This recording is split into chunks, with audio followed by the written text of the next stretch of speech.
जिल्हाधिकारी कार्यालय इमारतीच्या बांधकामाला सुरुवात. वाळू उपसा आणि वाहतुकीवर बंदी घातल्याने बांधकाम क्षेत्राशी निगडीत असलेल्या कामगारांना बेकार होऊन उपासमारी सहन करावी लागत आहे. पण जिल्हाधिकाऱ्यांच्या कार्यालयाच्या तिसऱ्या व भिंतींना गिलावा करण्याच्या कामाला सुरुवात करण्यात आली आहे. आज महिन्याचा दुसरा शनिवार असल्याने सरकारी सुट्टी आहे. त्यामुळे जिल्हाधिकारी कार्यालयाला सुट्टी असल्याने या ठिकाणी शुकशुकाट होता. याच संधीचा फायदा घेऊन बांधकाम आणि गिलावा करण्यात येत होता. संपूर्ण बेळगाव जिल्ह्यात वाळूची टंचाई आहे. मात्र जिल्हाधिकारी कार्यालयात वाळूचा ठिकाणा उपलब्ध होता. अनेक बांधकामे वाळूविना बंद पडली आहेत. पण जिल्हाधिकारी कार्यालयाच्या इमारतीचे बांधकाम मात्र राजरोस चालू आहे. जिल्हाधिकाऱ्यांकडे दररोज शेकडो कामगार येऊन वाळू उपसा व वाहतुकीला परवानगी द्यावी अशी मागणी करीत आहेत. पण त्यांना फक्त आश्वासने देण्यात येत आहेत. पण आपल्या कार्यालयाच्या इमारतीसाठी वाळू उपलब्ध करून त्यांनी कामाला चालना दिली आहे. मराठी नगरसेवकांनी सीमा प्रश्नाचा ठराव मांडावा. सीमाभाग शिवसेनेची मागणी. गेल्या अनेक वर्षाची परंपरा मोडून बेळगाव महानगरपालिकेच्या मराठी भाषिक नगरसेवकांनी सीमा प्रश्नावी संदर्भात ठराव न मांडता ही परंपरा खंडित केली आहे. तेव्हा मराठी नगरसेवकांनी मराठी अस्मिता ठेवून येत्या सर्वसाधारण सभेत हा ठराव मांडावा अशी मागणी सीमाभाग शिवसेनेच्या वतीने करण्यात आली. रामलिंग खिंड गल्लीतील शिवसेनेच्या कार्यालयासमोर शिवसेना कार्यकर्त्यांनी जोरदार घोषणाबाजी करून नागरिकांचे लक्ष वेधून घेतले. घोषणाबाजी करताना संयुक्त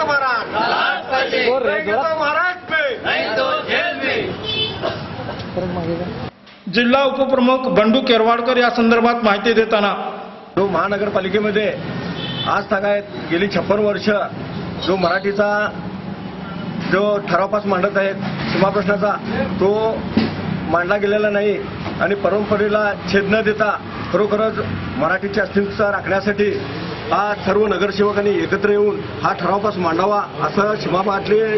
यावेळी शिवसेना कार्यकर्ते मोठ्या संख्येने उपस्थित होते. कर्नाटक सरकारने SC/ST उद्योजकांसाठी वेगळी आणि स्वतंत्र नीती जारी करावी. कर्नाटक सरकारने SC/ST उद्योजकांसाठी अनेक योजना जाहीर केल्या आहेत. पण त्यांची व्यवस्थित अंमलबजावणी होत नसल्याने आम्हावर अन्याय होत आहे. तेव्हा कर्नाटक सरकारने SC/ST उद्योजकांसाठी नवी पॉलिसी जाहीर करावी अशी मागणी कर्नाटक राज्य SC/ST उद्योजक असोसिएशनच्या अध्यक्षांनी केली. कन्नड साहित्य भवन येथे झालेल्या पत्रकार परिषदेत ते बोलत होते. यावेळी CG श्रीनिवास, सुशील कुमार वाटकर हे उपस्थित होते.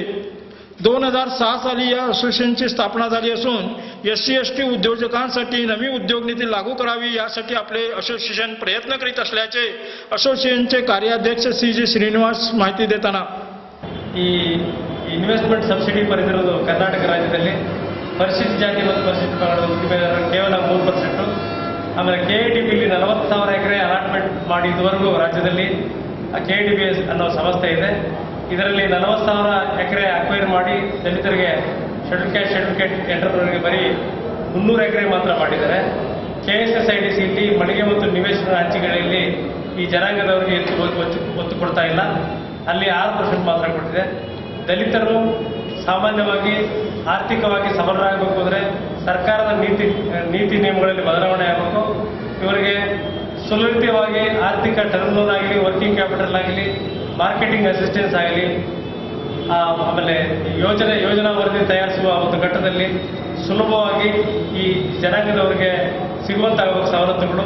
ಆಗ ಮಾತ್ರ ಈ ಶೆಡ್ಯೂಲ್ ಕ್ಯಾಸ್ಟ್ ಶೆಡ್ಯೂಲ್ ಟ್ರೈಬ್ ಎಂಟರ್ಪ್ರೈನರ್ಸು ಆರ್ಥಿಕವಾಗಿ ಸಬಲರಾಗಲು ಅನುಕೂಲ ಆಗ್ತದೆ ಅನ್ನೋ ಉದ್ದೇಶದಿಂದ ಬೆಳಗಾವಿಯಲ್ಲಿ ಪತ್ರಿಕಾಗೋಷ್ಠಿ ಕರೆದಿದ್ದೀವಿ. असोसिएशनच्या वतीने एकूण 20 मागण्या करण्यात आल्या असून कर्नाटक सरकारने याचा विचार करून न्याय द्यावा अशी मागणी करण्यात आली. समर्थनम अपंग संस्थेच्या वतीने संगणक प्रशिक्षण. बेळगाव हनुमाननगर येथील समर्थनम अपंग संस्थेच्या वतीने संगणक प्रशिक्षण देण्यासाठी उमेदवारांना ओळखपत्र देण्याचा कार्यक्रम संस्थेच्या सभागृहात शनिवारी संपन्न झाला. यावेळी संजूबाई किल्लेकर हे प्रमुख पाहुणे म्हणून उपस्थित होते. कार्यक्रमाची सुरुवात संजूबाई किल्लेकर यांच्या हस्ते दीपप्रज्वलन करून करण्यात आली. या प्रसंगी संजूबाई किल्लेकर उमेदवारांना मार्गदर्शन करताना या कार्यक्रमात उमेदवारांना संजूबाई यांच्या हस्ते ओळखपत्र देण्यात आले. गरीब आणि गरजू विद्यार्थ्यांना सुद्धा संगणक प्रशिक्षण देण्याचा आपल्या संस्थेचा विचार असल्याचे समर्थनम संस्थेच्या पदाधिकाऱ्यांनी यावेळी सांगितले. यावेळी उमेदवार मोठ्या संख्येने उपस्थित होते. पंत बाळीकुंद्री प्रेमध्वज मिरवणूक उत्साहात. श्री क्षेत्र पंत बाळकुंद्री येथील श्री पंत बाळकुंद्रीकर यांच्या 109व्या पुण्यतिथी उत्सवाला शुक्रवार दिनांक 10 ऑक्टोबर पासून प्रारंभ झाला. शुक्रवारी सकाळी 9 वाजता बेळगाव येथील समादेवी गल्लीतील पंतवाड्यातून प्रेमध्वज मिरवणुकीला शानदार सुरुवात झाली. शहरातील प्रमुख मार्गावरून वाजत गाजत ही मिरवणूक जात असताना विविध ठिकाणी पुष्पवृष्टी करून स्वागत करण्यात येत होते. मिरवणुकीत हजारो भक्तगण शिस्तबद्धरित्या जाताना पंतांचा जयजयकार करीत होते. विशेष म्हणजे या मिरवणुकीत महिलांचा सहभाग मोठ्या संख्येने होता. पालखी समवेत भजनी मंडळे सहभागी झाली होती. महाराष्ट्र, गोवा आणि कर्नाटकातील भाविकांचे हे श्रद्धास्थान आहे. हा उत्सव 3 दिवस चालतो. यात्रेला हजारो भाविक उपस्थित राहतात. प्रेमध्वज मिरवणूक खडीबाजार मार्गे गणपत गल्ली, मारुती गल्ली, तहसीलदार गल्ली, देशपांडे पेट्रोल पंप, भाजी मार्केट, सर्किट हाऊस मार्गे, अशोक स्तंभाला वळसा घालून गांधीनगर मार्गे खुर्ची, मुतका, सामरा या गावाजवळून रात्र 8 वाजता पंत बाळकुंद्री येथे पोहोचला.